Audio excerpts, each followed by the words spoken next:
Hello, good evening. Impromptu, unplanned live stream. Hello, if you're out there. Can't see myself, sorry. Do let me know that you can hear my voice and you can hear the sound. I'm just going to grab a drink and then I'll tell you what on earth I'm trying to do. It was my birthday a couple of weeks ago. I mentioned it in that video because I started that video on my birthday a couple of weeks ago, but it's not now, it's over, and that's okay, and thank you for saying happy birthday, but that's already passed.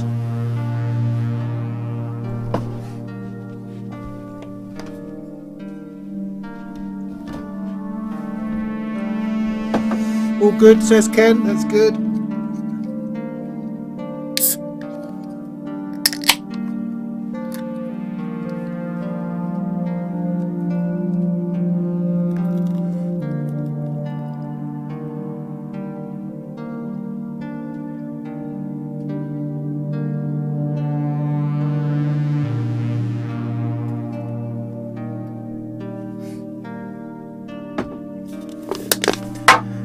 Anyway, very simply, the reason for the live stream this evening was simply that I built this little patch this afternoon because I wanted to create some music, a backdrop to all the soldering I was doing on that Descartes Dream video, and there was like 20 minutes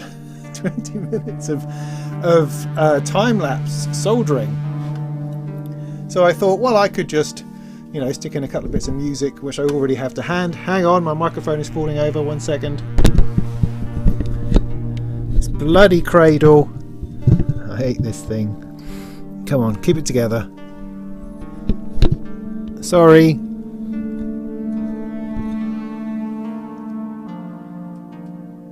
Okay, good. Steady for the minute. What was I saying? Oh yeah, so I thought rather than reuse some other stuff, I would make a new patch and make some music based around the Descartes voice, which is very relevant to the Descartes Dream being one voice of the Descartes Dream. So I thought that would be nice. Why don't I do something like that? And so I did. So I had this idea in my head. Stop it, microphone. Which is a little bit inspired by DivKid's video on the Instruo something or other, sample and hold what's it. And I thought, right, I mean to do some sample and holding, and there was one thing in particular which I thought was a blinding idea, which I'm sure people do all the time, but it never occurred to me before. And that was to use a sample and hold to grab a note within a sequence and use that to run a second voice. So you have a sequence running something and you grab one of those notes on a very slow timer to run something else. So I thought, well, I'll try that out. So I did, and it flipping worked. And it's almost like I knew what I was doing. And I thought, this is such a nice thing that I thought I would share it. Now I have shooted, I have shot. I've shot a video, my brain's gone to mush, of this patch already, which I'll upload after I've finished talking about it, I suppose. But that'll probably be up by the morning. so this is an opportunity just to get ahead of that patch. So is that interesting? I don't know. It might be. I'll talk you through it in a second. I'm just going to have a sip of beer and say hello to people.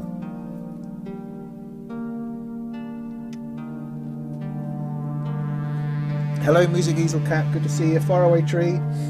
Happy midwinter to you too. We're not far off the solstice now. And then, we've really got to dance naked and hard to make sure that those days start getting longer again, or we're in big trouble. Ken, always a pleasure, sir. Andrew, good to see you. Hello. Hi, Ada in Turkey. Good to see you. Nice that you come along to join me. I'm sorry it got a bit late, but family things and stuff, had a bit of a thing to sort out, trying to watch the Quantum of Solace, trying to get through the 4 newish Bond movies over Christmas. We saw Casino Royale last night, which is good. That's a decent movie. A decent movie. Quantum of Solace. We had just finished watching it. Nancy went straight to bed. Me and Arthur had to pore over a sort of general plot synopsis of the movie on Wikipedia, or James Bondopedia, just to work out what the heck was that about. I've seen it a few times and I still have no clue. And like the Quantum of Solace is mentioned like once in the dying seconds of the movie, and where he says, "Oh, I've given you all the information about the Quantum of Solace, which we didn't see." And we're sitting there going, "What quantum? What are you talking about? What's this Solace thing? What?" So anyway, yeah, very confusing and unsatisfying movie. I mean, you could probably boil it down to a 10-minute movie of Bond and M having a conversation about interesting things, and that would have been, you know, that's as much information as you get out of it. The rest of it is just car chases and boat chases and Bond generally abusing his handsomeness as much as possible. So I don't know about that one. I think Skyfall, which I think is the next one, is a far superior movie. I think, if I remember rightly, I really enjoyed that one. Anyway, I digress. But anyway, the movie went on, and then we had a thing, and then the movie went on, and so I've just managed to jump over here now to do this. Otherwise, I would have done this much earlier, because I made this patch, as I say, in the middle of the afternoon.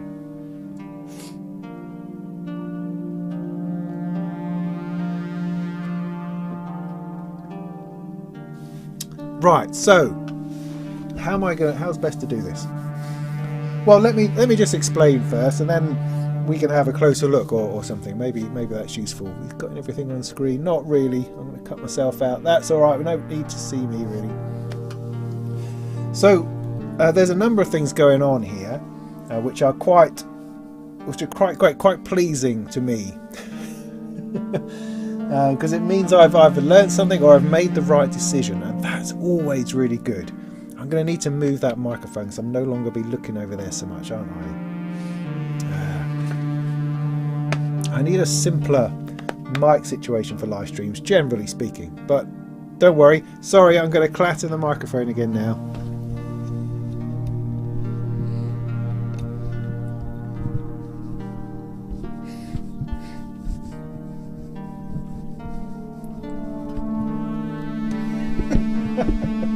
Oh, making a pig's ear out of this. Okay, good. Right, got that. Right, good. Stick that here somewhere. Try to make it stand up. Oh dear.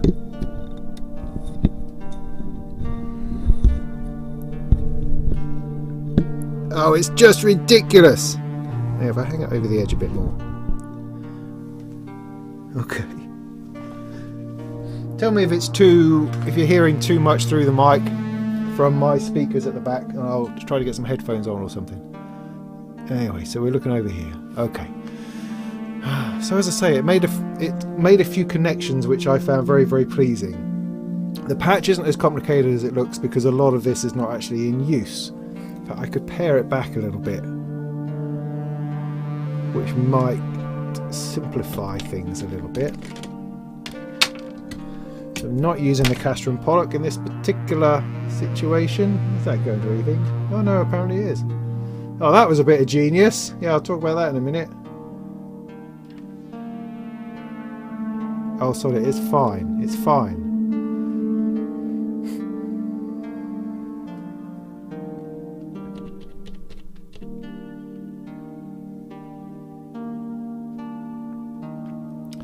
So, our patch begins with the surface.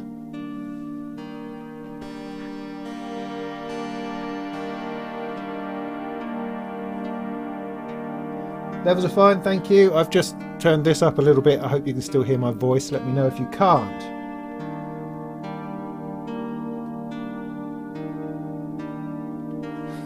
So what I'm using for this is the Mosaic 1U quantizer, which is just here in my lovely little 1U square that I've got using an Exode's 3U to 1U adapter. Got two things in here, quantizer and also the sequencer from Tubatech here for running some drums, which I also brought into the patch. But this quantizer is lovely for a couple of reasons. First of all, it's the right way round. I mean, I use the microscale quantizer quite a bit, this one here. I'm going to officially bring this in much closer.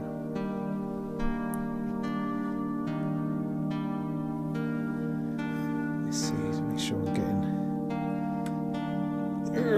Crank it down. Okay, so we can see a little bit better. That's staying more or less in focus.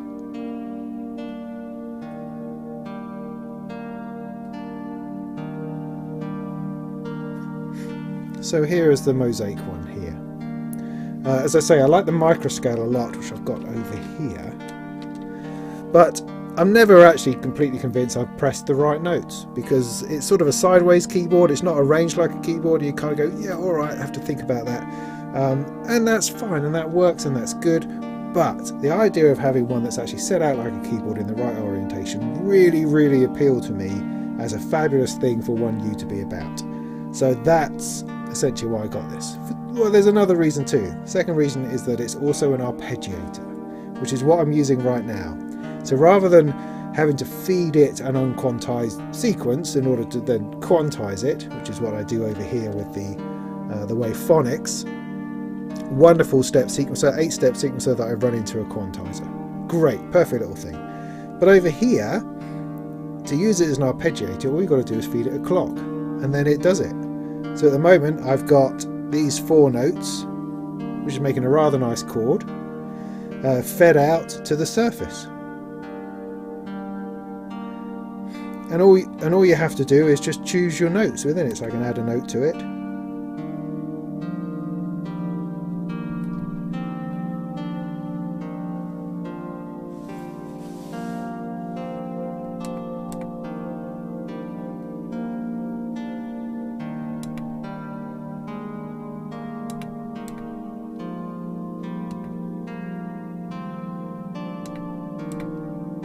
And it's lovely, it's simple, it's not trying to change the world, it's just something that is actually really useful in a patch. Rather than having to come up with a sequence for the surface or something like that, I can just run a very simple, easily controlled arpeggiator to it. Just great. I don't know why that's so difficult normally. So that's really easy. There's probably patterns in here as far as up, down, to and fro and that kind of thing. I haven't looked into it in any depth. I've just fiddled with it, pressed buttons, and discovered how to use the ARP. That's my kind of learning, that is. So that's my first thing going on.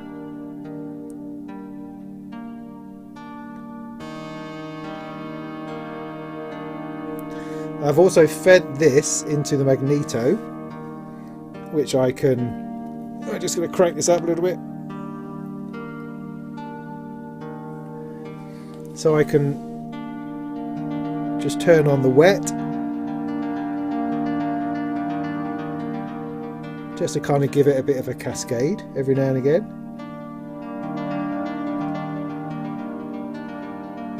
Every now and again I discover something I can do with magneto which actually works and doesn't just drive me crazy, because I have a love-hate relationship, mostly hate, with the magneto, where it's going, this is an awesome module that does fuck all most of the time, or either that or does an extraordinary mess of things nearly all the time. The secret to it, at least my secret that I've discovered, the way that it makes it work rather than wanting me to smash it against a wall, is by putting in a very slow clock, a much slower clock to whatever else is going on, and then it acts a bit like a delay unit, rather than just going with loads of stuff going on, 4 heads of ugh. If I feed it a really low clock, I get it to act a bit like a delay, and that makes me happy. It makes me think I haven't completely wasted my time with this thing. There's other things it will do too, so I'm not done with it yet.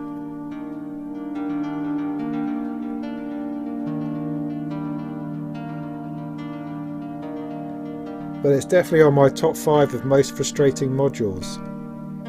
But those moments of beauty, you know, are awesome. So that is that bit going on.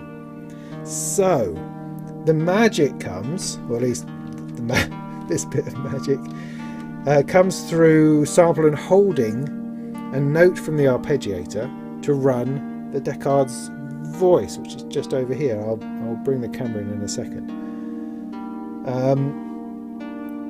And so what I want to do is just take a note and hold it in the Descartes voice. That's the plan. This is what it sounds like. The red one.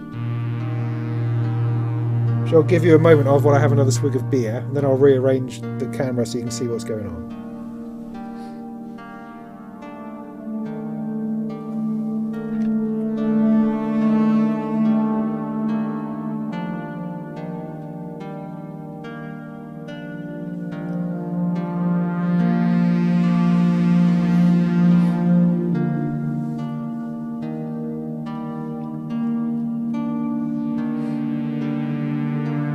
Hi Martin, good to see you.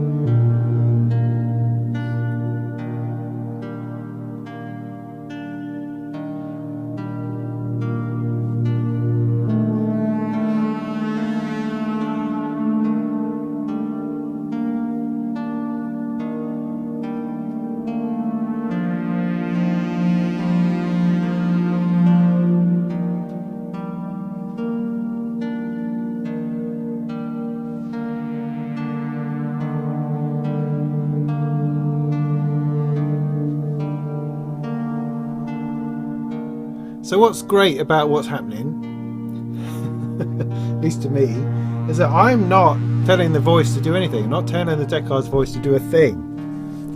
What it's doing is it's sampling and holding the ARP, what's fed into the surface, and it's grabbing one of those and holding onto it for much longer than the timing of the ARP. Do you see what I'm saying? Let me see if I can bring the camera in without snapping a connection.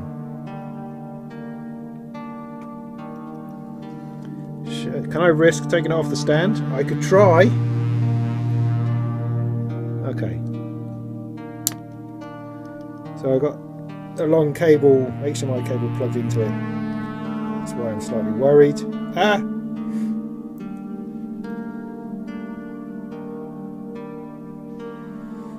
Okay.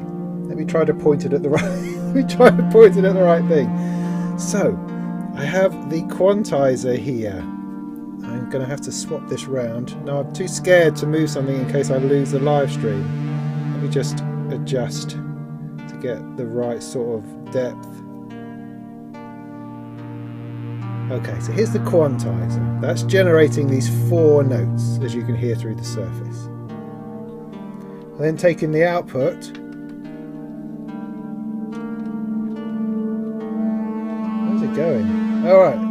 And then taking the output over here to a mult, and taking one of the outputs from the mult going into the surface to run that. Another output I'm going into the DivKid random step down here. Can you see that? So this is going into the sample input.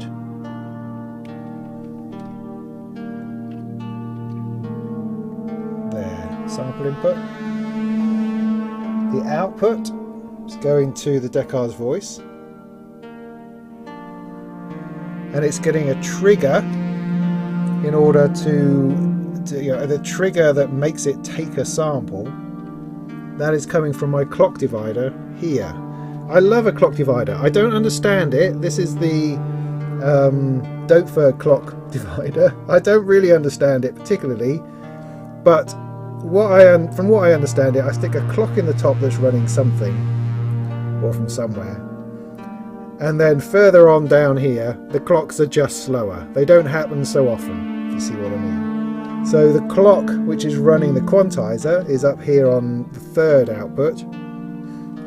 The clock that's running the sample and hold is down here on the 6th output, so it's much slower. And the two aren't necessarily in sync, and that's really lovely because it means I'm not getting a note bang on the money every time. Sometimes I get in a note and then another note. If you see what I mean. And that wasn't intentional, that was just how it worked out as I patched it in. So over here, on the Descartes voice, this is getting the pitch information from that arpeggiator being sampled in the sample and hold. It's grabbing a note and holding on to that for a long time, a longer time than the arpeggiator, before it then grabs another note. Now, the Descartes voice is slightly annoying in that you have to gate it in order to make it work. And I wasn't sure how to do that. So in the end, what I did is take a square wave output from the Patchoumi, this one here. It's not in sync or anything, I just sort of set it to what felt about right. And that is opening and closing the gate. And having it on a nice long release means that it creates this lovely sustained sound.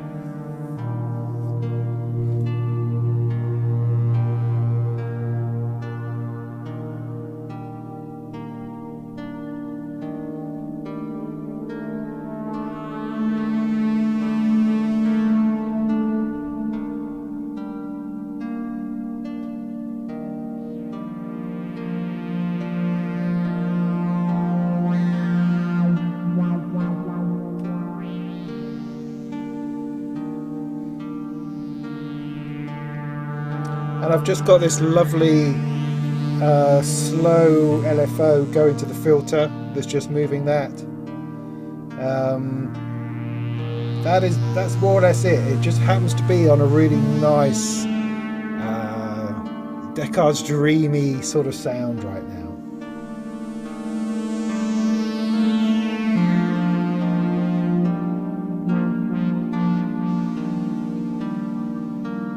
I also pulled out the release to give it a bit of an edge,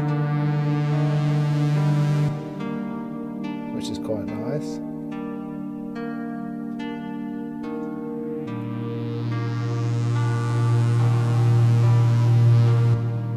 Bring some noise in.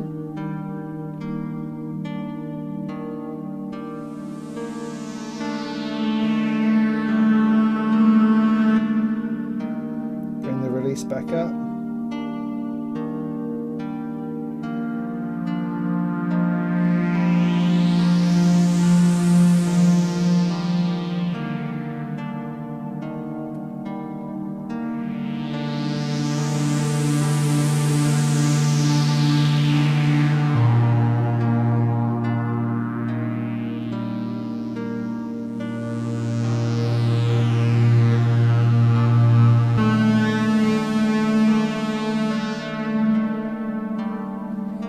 So that was the general idea.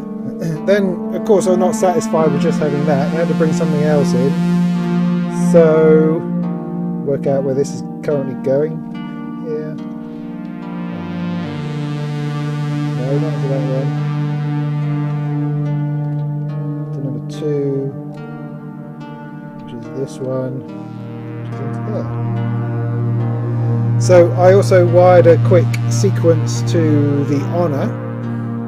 This is coming from the 8th step down here, going through the microscale, which I put in similar notes to the quantizer, the mosaic quantizer, and that is then running the Honor oscillator here through the grit.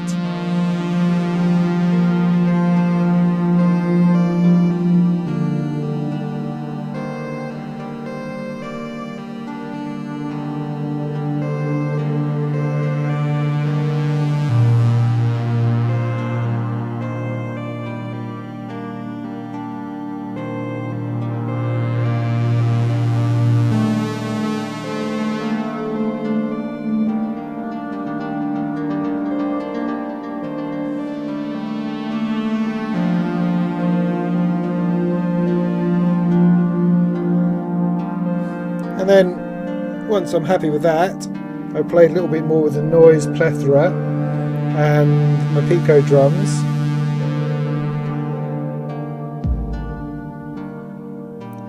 Run by the sequencer.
Andrew, are you trying to sell things?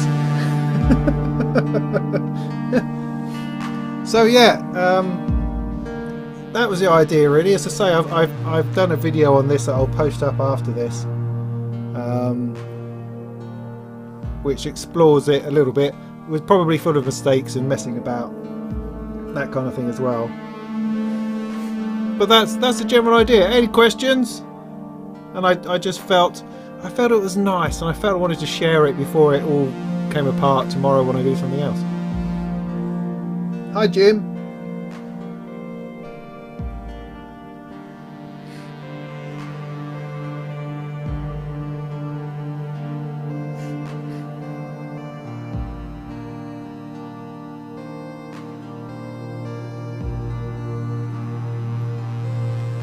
Now, in case other people are confused slightly by my birthday reference, when I made the Descartes Dream, when I started soldering those voice cards on the Descartes Dream, those capacitors, it was my birthday. But it took about 3 different sessions to actually finish those capacitors. But I just stuck it all into a single video that I've only just uploaded. So the birthday was 2 weeks ago. But thank you for the best wishes anyway. That's fine. The drum sounds are coming from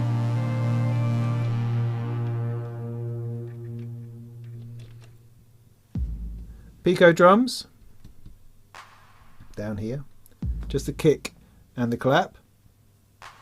It's been run by the sixquencer here on the hi-hat tracks, obviously.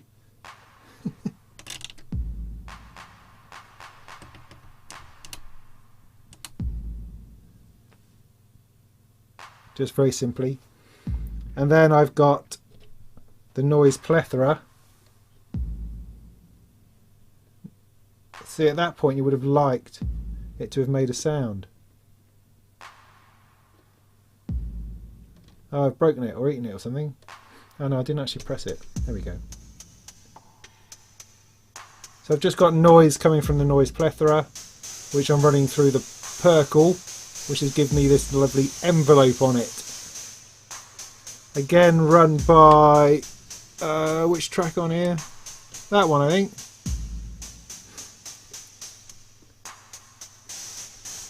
And you just get this lovely ability just to, you know, add a little bit of shape to that. If I was clever enough, I would probably be able to write that in as some kind of accent, probably from the accent track. Who knows? Anything's possible.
no, it's actually the qubit surface that's providing the sound of string.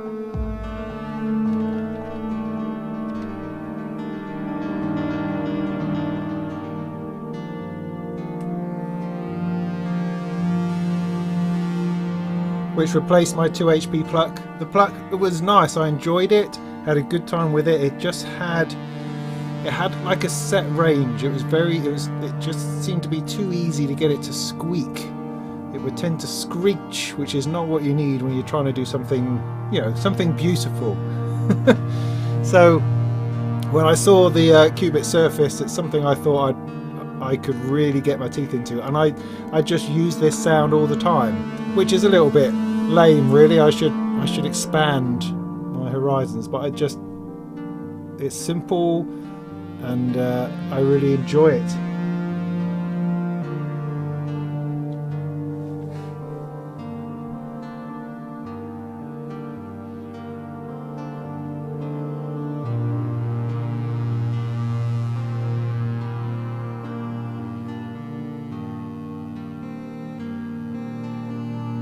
No, I've never had a rings. Never had a rings. I never did rings into clouds. I didn't like clouds. Didn't have that long enough to do a rings into clouds.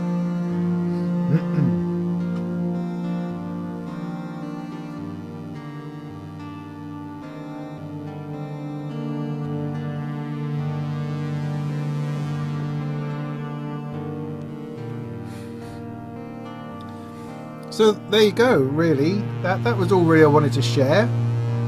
So the idea, in case you've just come along and wondering what the point of it all was, is that I have the mosaic quantizer here creating an arpeggiator. An arpeggiation is just creating 4 notes, which is running into the surface. Then I'm stealing one of those notes with the DivKid random step here, sample and holding. Sampling the tune that's coming into it, taking that note and holding it. Sample and hold. It's obvious, it's in the name really. How has it taken me so long to really grasp that? So it's taken that note and it's on a really slow clock. So it takes that one note, holds onto it, puts it into the Decca's voice, and that's providing these lovely long notes.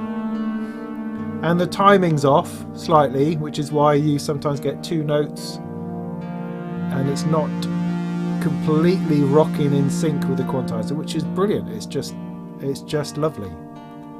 So that's the general idea for the patch. Everything else is just frills and spills over the top. But that was the one thing I wanted to try out, and it totally does it. And what it does is it prevents me from having to have those long notes in the background, which I really like hearing in modular. I've trying to work out how to do them. I end up trying to program them like in something like the Black Sequencer, and you're trying to create a 64 note pattern with like 2 notes in it to try to get those long notes. Whereas this, it's easy. It just picks notes out of the melody, sticks them in. Just brilliant. Just easy. I can stick more notes in, which might send it all awry.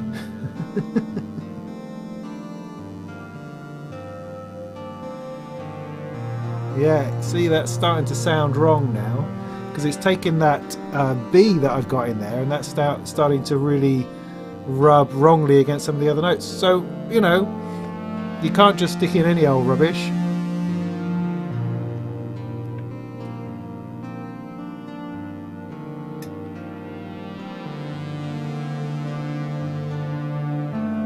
Or maybe it's not. Maybe I'm talking rubbish.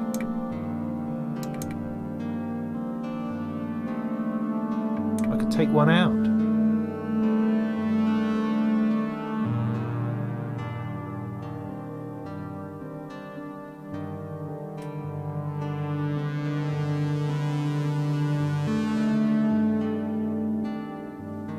I can move it all up into G.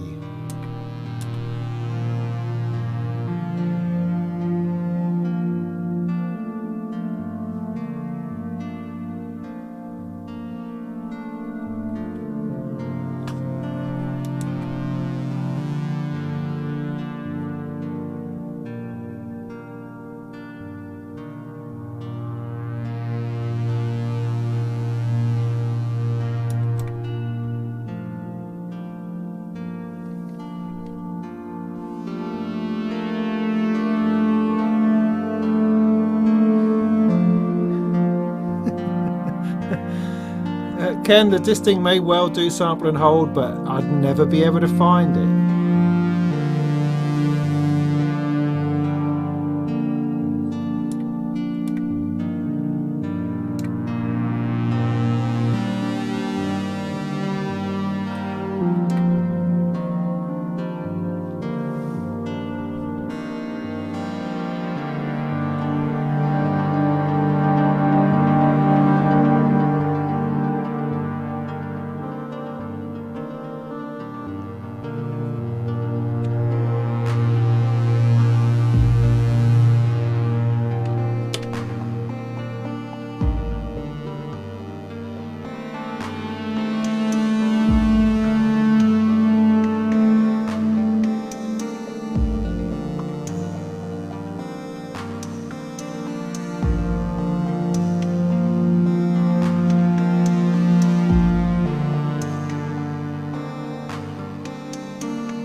FX music, that's exactly it.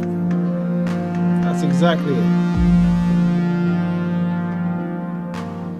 It's funny because I always thought sample and hold was just a random generator, because when you saw it on a synthesizer, like I'm pretty sure it was in the DX100, I used to use it to make that that bubbly randomization sound. That's always what I have always assumed that it was. And since getting into modular, I knew that it did a lot more than that. Of course, but I'd never actually actively done anything with it. I've not played with it. And I got hold of the random step. Well, I mean, I got hold of DivKid's module because DivKid made a module, and why wouldn't I get hold of that? But I've had it sitting around for ages and not really thought, so what can I do with that? Create randomness. But I have many things that do that. Whereas this is a far more musical, far more useful way of using it.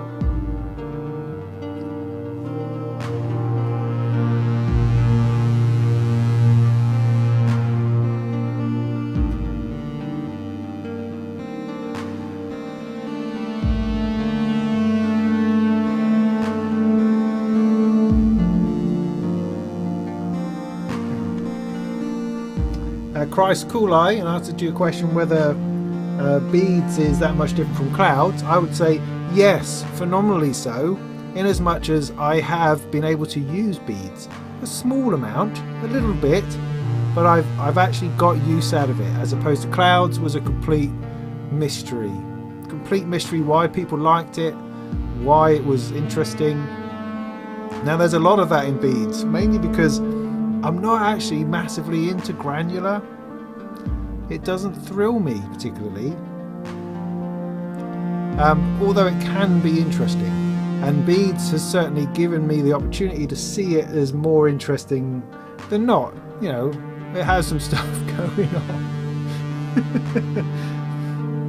So yeah, I think the workflow on it, the thought process, and what the knobs say they do more than in clouds where nothing really did anything. Some would say I didn't know how to use it. Maybe.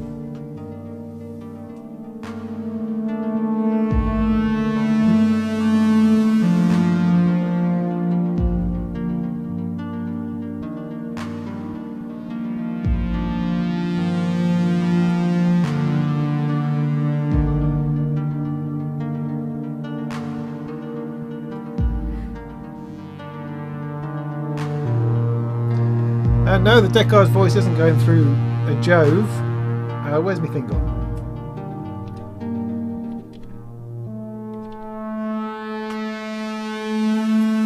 Deckard's voice is just itself. It has its own filter built in. A low pass and a high pass.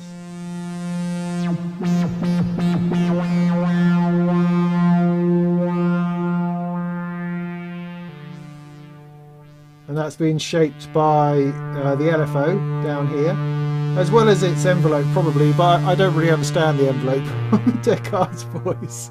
So it's like, it's sounding alright, I'm not going to mess with it.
No, for the Deckard's Dream, right?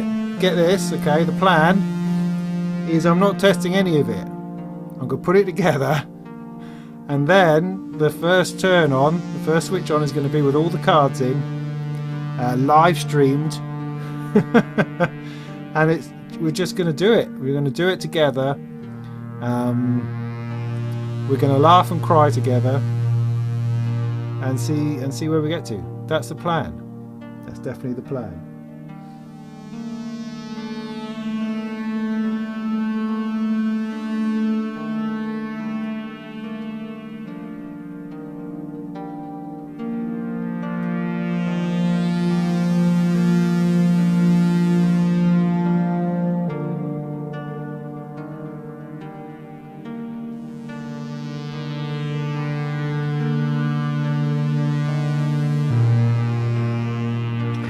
It could be magnificent. Yeah, you're right. Okay, so what am I doing? What's the purpose of all this? Well, I don't know. I think we've probably done that now. So I'll just finish my beer, and I'll give you a little bit of an update on what's going on next.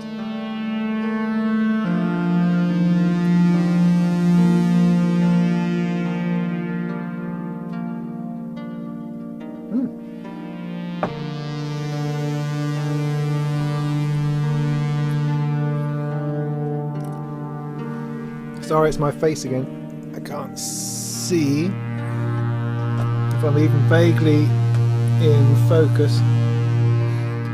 Boo boo. Here I am. Yes, I am. Hello. Sorry.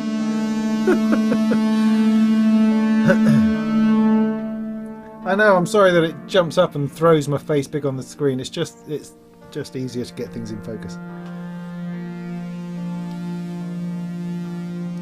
So yeah, right, so good. I hope that was interesting, or something. It was lovely. It came together really quickly, which is always nice. You know, sometimes you can rack your head and scratch and go, oh, I don't know what we're doing, and you end up with kind of something the same as you had every other time. But this, excuse me, I had a tiny plan in my head, and that tiny plan of just sampling and holding a note from the arpeggiator was able to bring about a really nice little soft background patch. Lovely, lovely. So as I said earlier, I did do a video of this, which I used the music of in my Deckard's Dream soldering video. So that was the purpose of making this tune, and as I say, I shot a video of it as well, and I will stick that up on YouTube. I'll probably upload it when I've finished here, which means it will be online in the morning, because I'm not going to stick around and wait for that to happen. I'll just stick it uploading and then go to bed. That will be a good plan. So that will be up in the morning if you'd like to listen to it again. If you're a patron, I might stick it up as a WAV file for groovy patrons, because they're awesome and they don't get anywhere near enough stuff from me. So I might go and do that as well. So yeah, so that would be good. So what's coming up? It's nearly Christmas, as we know. Am I going to squeeze in a Molten Monthly? Possibly. After Christmas, I might try to see if I can get away from family business to try to squeeze one in. So that's a possibility. But I don't think I can promise anything. But what I am thinking of, what I'm hatching in my head right at the moment, is to do a series of live streams in the new year, because as I understand it, there's no NAMM. There's no NAMM this January. It's been punted to June, sort of mixing together with the summer NAMM. Summer and winter NAMM are being together in a June NAMM. Please set me straight if that's wrong, but that was my understanding after a quick Google. So I don't think there's a proper NAMM. Can someone just look that up now and set me straight, because otherwise I'm going to be embarrassing myself. So my plan is to do a series of live streams, because I've done that in the past and I've really enjoyed it. I find it terrifying, which is why I don't do it all the time. But to do a bunch of live streams with other people, interviewing people, talking to people, you know, the whole process of sorting that sort of thing out.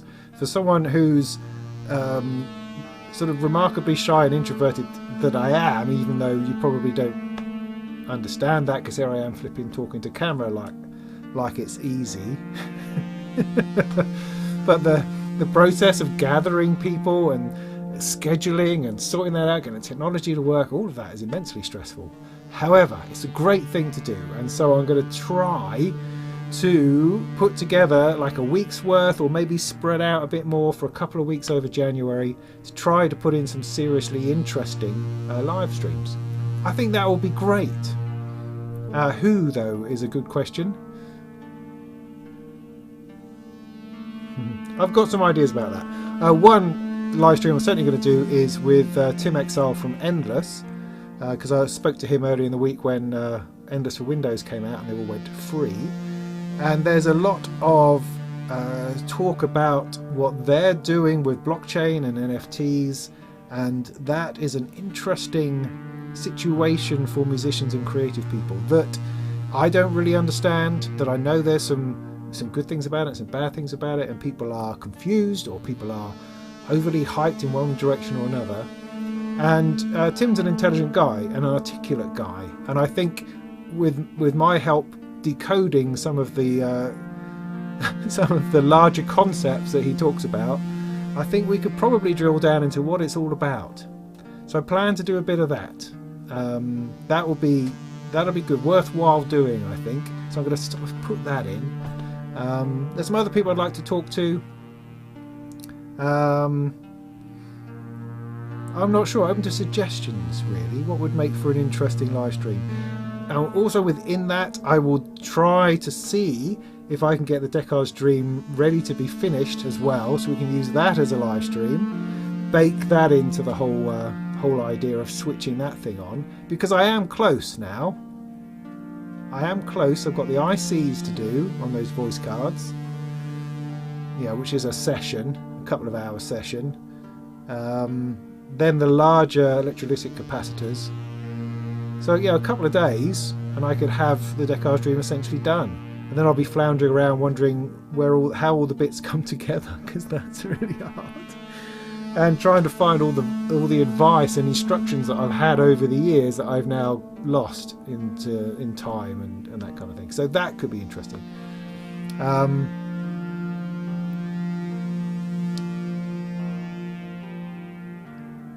And yeah, I mean, I'd like to talk to a few more manufacturers that I haven't spoken to. People like Dreadbox would be interesting to talk to.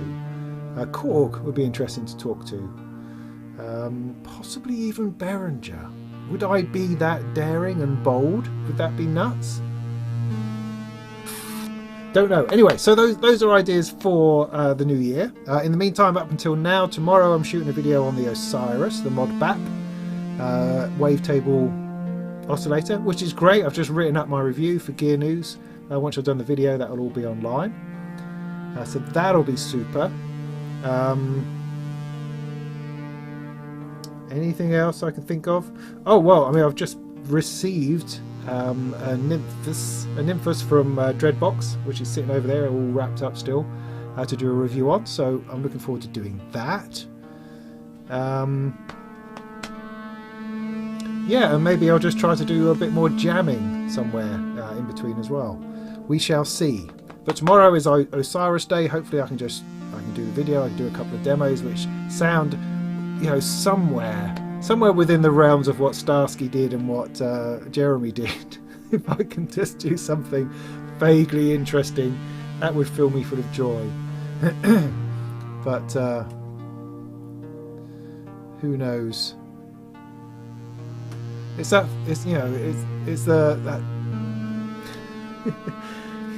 it's that thing where in some ways you want to do a review of something in complete isolation so that you can't compare yourself to someone else and always feel inadequate. Whereas at the same time, if somebody else has reviewed something before you, you've at least got some pointers along the lines as, am I doing this right? Oh, it's a bit like what they said. Phew. So kind of, I don't know which is best. I don't know which is best, whether I feel intimidated because someone else has reviewed it already, and then I've got to believe that I have something to contribute to that conversation, which is ultimately, I think, where I try to find myself. I have something to contribute, damn it, so I'll give that a go. That's the plan anyway. So, do I have anything else to add at this point?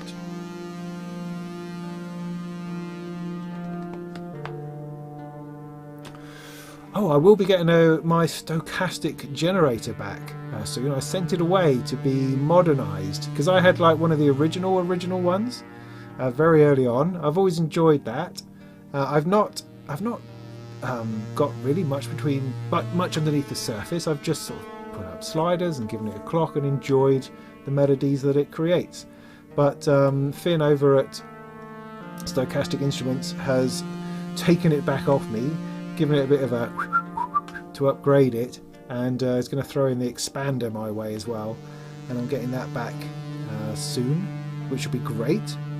And that, I think, is because it's one of those things where I kind of held off going into it deeply because I want to make a video on it, but because of the rigmarole going on with Sonic and Stochastic Instruments, and you know who was doing what and whether there was actually available to sell or not, I've kind of held off on the video, which ended up being like 2 years worth of holding off on doing this video. So when I get that back, that may well fit. But will it fit into my performance case? That's the question. That's the question. How am I starting to work these things out now? What I am finding, I think, just to bring the case in a little bit here, is that probably the black sequencer was coming out. Not because there's anything wrong with it, it's not as instant as some other sequencers that I've got, and maybe this isn't what I need for live performance. Can you see that in there? You even see that? Oh, I don't know, I guess maybe that's not what I need. It also takes up an enormous amount of space, and I also hopefully have a bit of a mixer coming along, which I think would be more useful in a live case. Because the Muton over here is doing a really good job, but finding balance between levels is difficult, and so having a mixer would definitely sort that out, but again it takes up a lot of HP. So anyway, so what am I saying? So yes, this is probably going to go, so I'm probably going to have room for a mixer. Am I going to have room for the stochastic thing? I don't think so. But the other thing I'm thinking of taking out is the magnetos, because while it is a beautiful thing, everything I use it for, I could do with a much smaller module, except for the looping bit. Because having seen some looping stuff that Panic Girl did, and also Milo Melodies did, kind of thinking that a looper is something that I need, and it kind of has that. It has a loop ability, and I need to explore that again. So maybe it stays. Tricky, ain't it? Maybe it's beads and data bender that are a waste of time in a live case.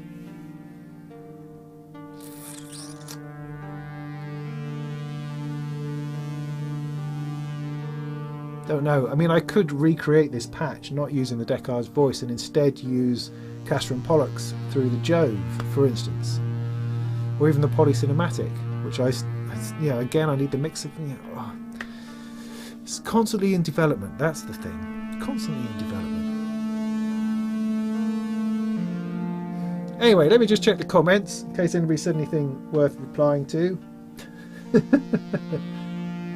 9 months waiting for a Muton. Oh, that's really sad.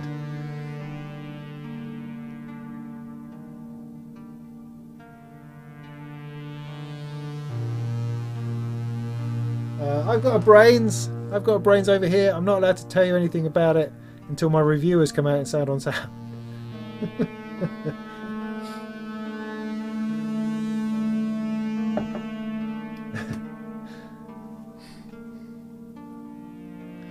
Yeah. See, talking to Berenger on, because obviously it wouldn't be talking to Yuli by any means. I don't imagine. I mean, what in my head, it would be nice to talk to Dan. Their current frontman. The guy with the nice hair. Boy band Dan. He's really nice.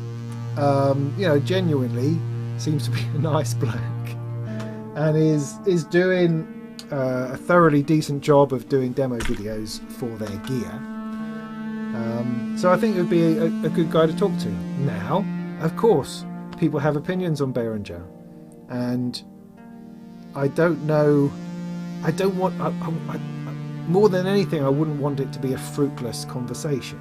I wouldn't want it to just be a pile on or a poke or a, why can't we have a conversation where absolutely we have to talk about those sorts of things, but also he's an employee. He's not a person of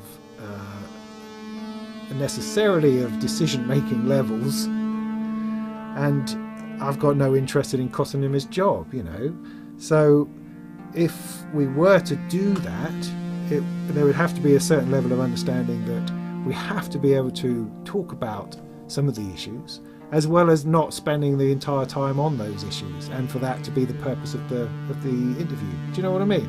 We have to be able to talk about the gear in a neutral way that allows us to talk about the technology and what they're doing and the pros and cons. It has to be possible.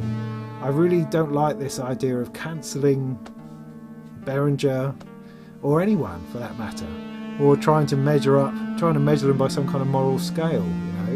I'll have my own feelings on it, absolutely, and I've ranted about it in the past, and I will rant about it again, no doubt. And that's okay. I believe that's healthy to point at things and go, no, they shouldn't be doing that, while at the same time going, but that's really great. Do you see?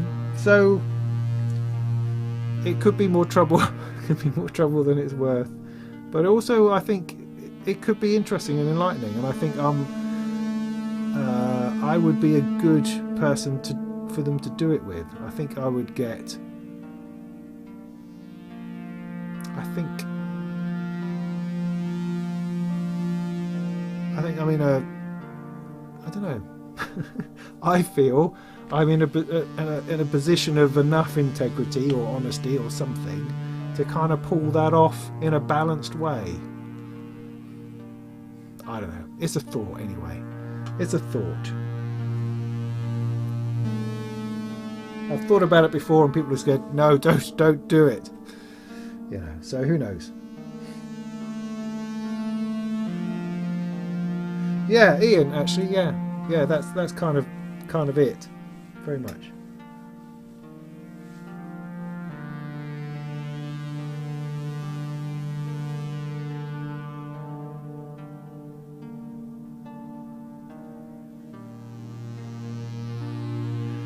Blackheart Man music. No, I haven't. I am sorry. It's purely a matter of time. That to do the performance video on the Surface would take a week of my time, really, and that's hard to find at the minute. So doing that first look, I just plug stuff in and see what works. that's easy. I can do that in an afternoon. But to actually get stuff to work properly tested, properly measured against temperatures and changes in clock speeds, and then finding tweaks to do that in Windows 11, various different bits of software, different bits of hardware. That's a huge video, and I will do it. I want to do it. It's important to do it, but at the moment I'm not seeing it likely to be this side of the new year, and I'm sorry about that. I know that people are anxious to find out, and of course that the Surface videos that I do tend to get a far broader audience than farting around with niche things like modular, but it's just a big block of time that's really difficult for me to get my head around at the moment. But I'm going to be doing it. I've got a number of audio interfaces I can try with it, so that would be cool. So yes, I will get to that, honestly, I promise. And then I will try, because this is the fella here, I want to try to keep doing a little bit more, keep the software side of things going. I need to keep that going, because that's important as well, I think.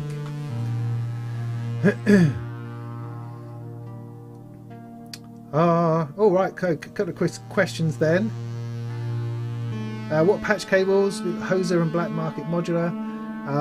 Hoser, bless them, when I first started in modular, they sent me a whole box of cables, which is great, and I've been using them a lot until I needed to wire up this case, because I needed the cables to be much smaller and thinner, and that's why I've ended up getting tendrils, which are these thin pink and blue ones. I wish they did more colours, man.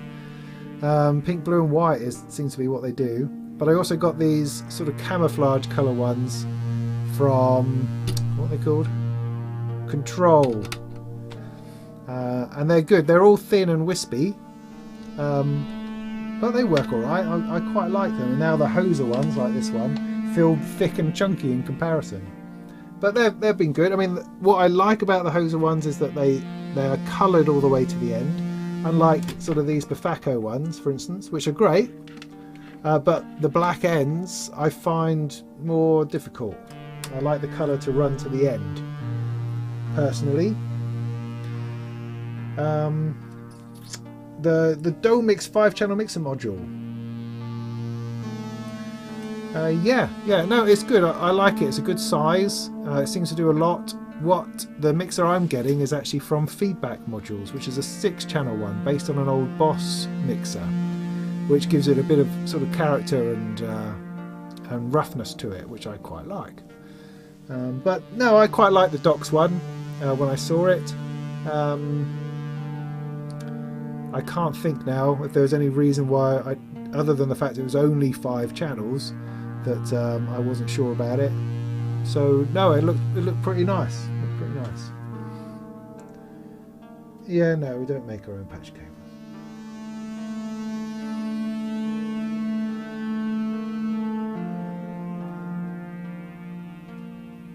Two HP loop module.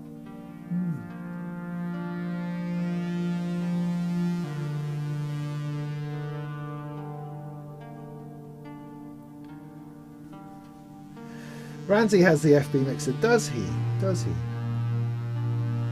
Oh. That's nice. Like the only thing I wish it had sliders rather than knobs. That's the only thing, but I appreciate that they tend to take up a lot more space, depending which way you're looking at it. But otherwise, the fact that it's got 2 auxes really makes it for me, I think. It's got 2 auxes and it's got a bit of gain to it. Those 2 things make it interesting, I think.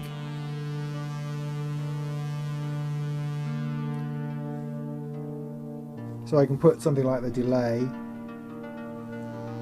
on an aux and run different things to it, see? Fabulous. Cool, well, I should probably wander off. It's 10:30. That was an hour and a bit, I think. Cool, nice. So yeah, I really enjoyed making that little patch. I hope that's been interesting hearing about it and general chit chat. Thanks for stopping by and talking to me. That's always nice. I'll try to get the Osiris video out before Christmas. Don't think I'm going to be able to get anything else out. Don't think. So so yeah, do look that up when it happens, because that's well, the spoiler is it's quite a great module. It is. It's a great module.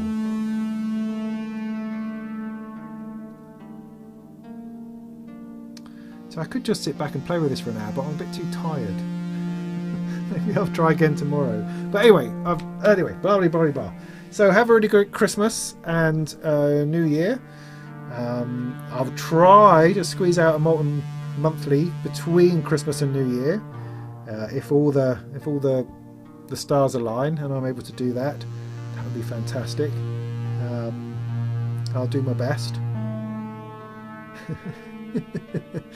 And then I'll certainly do a live stream in the new year at some point, probably talking about the upcoming series of live streams I'm hoping to do in sort of like the second and third week of January.